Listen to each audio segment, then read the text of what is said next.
It doesn't really matter the size of the city. Driving under the influence is a problem everywhere.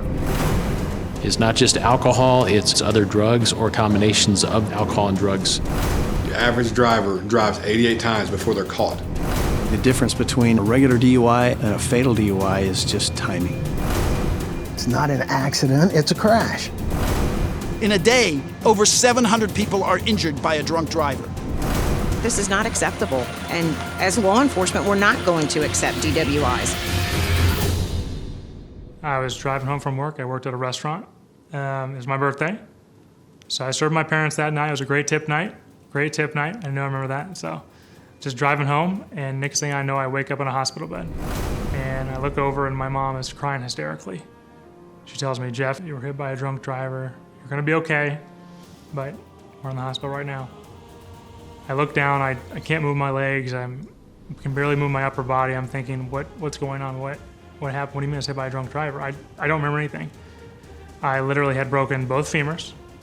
I had a hole in my right femur that literally had took part of my right quad because gangrene was going to set in.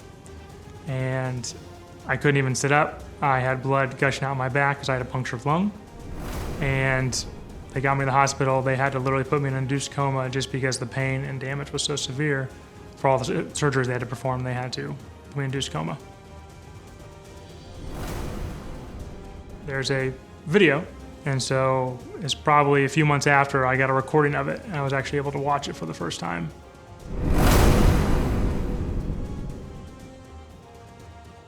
Technically, I actually died twice, so imagine watching your own death on film. I started in law enforcement 31 years ago, and I thought that impaired driving would be a thing of the past by now. It's not. Now we're seeing a lot more poly use, so we're seeing people that have alcohol in their system, but we're also seeing people that have more than one drug category in their system. You also have to remember that behind every single one of those stats, it's not just a number. It's a face, it's a name, it's a family, it's a mom, a dad, a brother, a sister, a child. We had gone to a gathering for actually my oldest son's godbrother. He just purchased a home. They were having a housewarming get-together. So we had gone there and headed back home, and we actually collided with what we found out later was a trash compactor that someone dropped in the middle of the highway. And as the traffic was being diverted around my car, because it was pulled off to the side in like a grass patch, and they were standing in like a field. And so traffic was being diverted, and after that, everything went black. When I woke up, I came to learn later that someone that was drinking and driving had an accident further down the highway, and in his attempt to flee from that accident, he ran into not only, he hit another car, that car hit me, and he diverted his car off of the highway, and that's where he hit my two sons, my daughter, and another young man that was out there, one of the families that was helping us, their son. As a result, my sons, they immediately succumbed to their injuries. My daughter, she suffered a lot of injuries from hers, and the young man that was helping us, to this day, he's still going through different surgeries to correct the injuries that he sustained that night. Law enforcement, first of all, needs to know that their service is appreciated. But more than that, they need to know that their service is important. And it's important because it saves lives. It's always good to remind our officers that they're making a difference on our roadways. With traffic stops, they're making it safer for everybody. And they're saving a life with those traffic stops, and that's certainly the case with impaired driving arrests. Impaired driving enforcement is one of the only things that I can find in my career that is proactively going after and preventing death.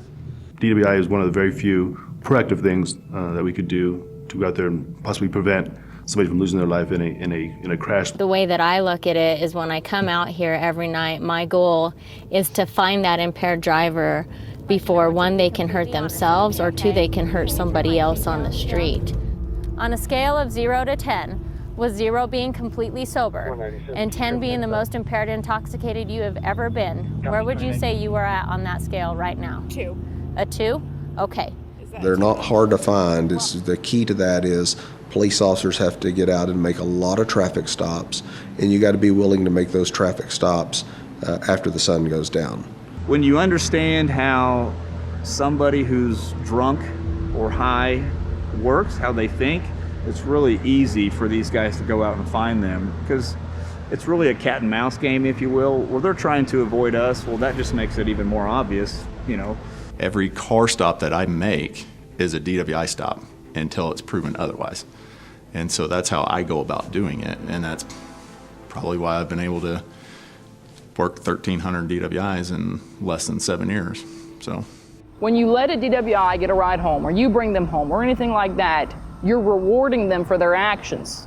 You're saying it's okay to drive drunk because I'll just get you home. And you feel in the back of your mind say they should call a ride, they should go to jail then. They're impaired enough to where you obviously don't feel they should be driving. And your role and your responsibility is get them off that street. He had actually been stopped that morning. He was observed by the police officer driving on a multi-use path, on a walking path. During the traffic stop, he found out that the driver didn't have a driver's license. So he told him to drive up a road and park his car and not to drive.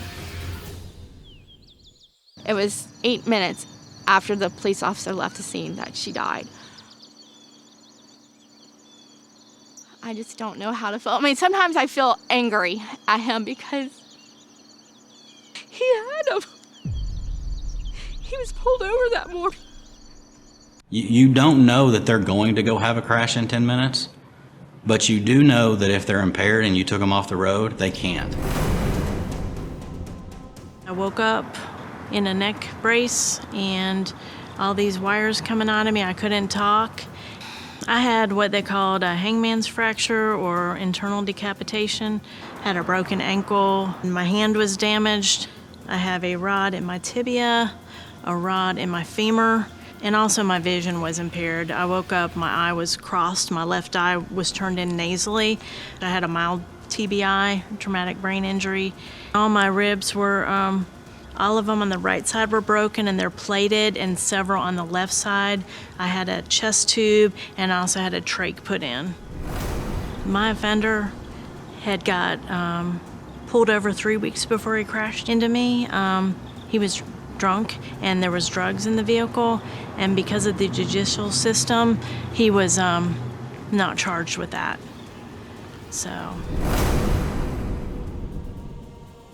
A lot of violent crime we can't prevent. If a husband decides he's going to murder his wife, good chance I can't prevent that.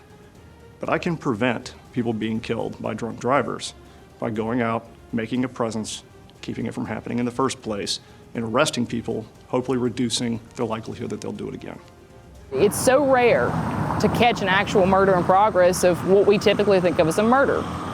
With the DWI, every time you stop that person, you're stopping that murder in progress. The thing that we always need to remember, and the thing that you need to keep in the back of your mind, is that if you didn't have a crash involved with this DWI, you just saved somebody's life. It's up to law enforcement to remove those dangerous drivers from our roadways to protect everybody. Why is this still happening? Because we could stop this. We could stop this.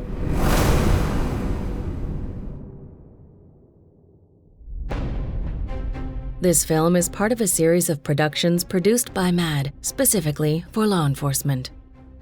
For more information about MAD's partnership and support of law enforcement, please visit www.mad.org.